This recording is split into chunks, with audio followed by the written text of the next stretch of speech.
अस्सलाम वालेकुम दोस्तों, कैसे हैं आप सब। मैं आपका दोस्त मोहम्मद बिलाल ख़ान। ये जो आप चीज़ें देख रहे हैं इसकी मैंने पहले वीडियो दी हुई है।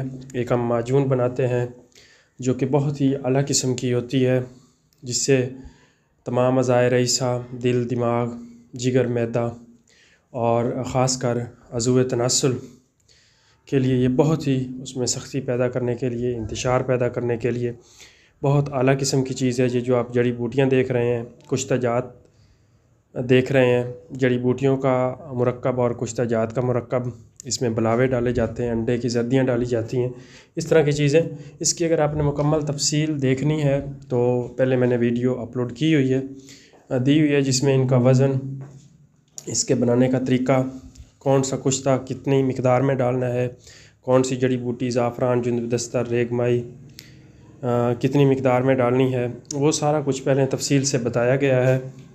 अब इसको बनाना किस तरीके से है, कैसे चीज़ों को पीसना है, कैसे बलावे का जो है वो आयल निकाल कर आगे इसको दूध में डालकर उसका जो है घी बनाना है और उस घी को उसमें डालना है। ये माजून आपके सर से लेकर पाँव तक जितने भी अमराज हैं उनके लिए एक लाजवाब चीज़ है।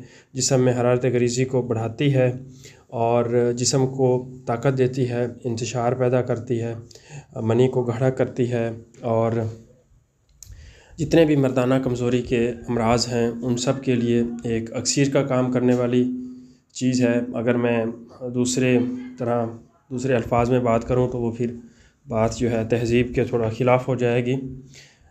अगर उस तरीके से आप समझ गए होंगे कि ये क्या चीज़ें हैं और क्या काम करती हैं ये, तो आप ये देख सकते हैं काफ़ी सारी जड़ी बूटियों का जो मुरक्कब है, जिसमें साले पंजा हो गया, रेगमाई हो गई, जुंद-बदस्तर हो गया, अक्कर-करा हो गया और मस्त की रूमी है, सुंड है, इस तरह की काफ़ी सारी चीज़ें हैं। तो भलावा हमने लिया हुआ था, इसमें 1.5 किलो भलावा लिया था, 5 किलो दूध, 1.5 किलो भलावे का ये जो आप देख रहे हैं ये आयल निकाला जा रहा है और इस आयल को जो है दूध में डालकर फिर आगे मक्खन बनाया जाएगा, तो ये इस्तेमाल किया जाएगा।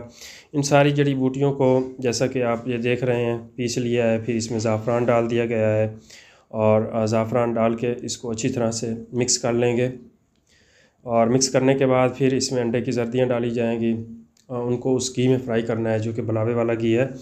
तो ये जो माजून है ये अपने आप में एक अक्सीर है पट्ठों की कमज़ोरी के लिए। सर्दियों में आप इसको एक बार ज़रूर इस्तेमाल किया करें। जिन लोगों को इंतशार नहीं आता, ये ख़ास कर इंतशार और सख्ती के लिए बहुत ही आला किस्म की चीज़ है। आप इसके अज्जा से ही अंदाज़ा लगा लेंगे, जब आप मेरी वीडियोस देखेंगे तो आपको ख़ुद अंदाज़ा हो जाएगा। ये जो शिलाजीत है ये इसमें काफ़ी मिकदार में डाली जा रही है।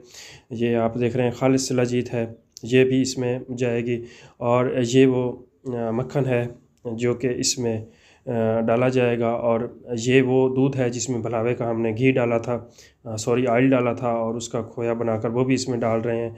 ये अंडों की जर्दियाँ हैं, ये तकरीबन 41 अंडों की जर्दियाँ हैं जिनको जो है इसी घी में फ्राई किया जाएगा। उसके बाद जो है ये माजून बनकर तैयार हो जाएगी। इसकी जो है 1 से 2 चने के बराबर जो मिकदार अगर आप इस्तेमाल करेंगे तो दूसरी तीसरी खुराक ही आपको बताएगी। जितना भी गया गुज़रा ना मर्द हो और उसमें जितनी भी कमज़ोरी हो और तरह तरह की चीज़ें खाकर वो इस्तेमाल करके वो परेशान हो गया और किसी चीज़ से उसको फ़ायदा ना हो रहा, तो वो माजून ये खाए, इंशाल्लाह उसको ज़रूर इससे फ़ायदा होगा। इसमें केचुए भी डाले गए हैं और जिन्होंने इसको इस्तेमाल किया है उनको इसके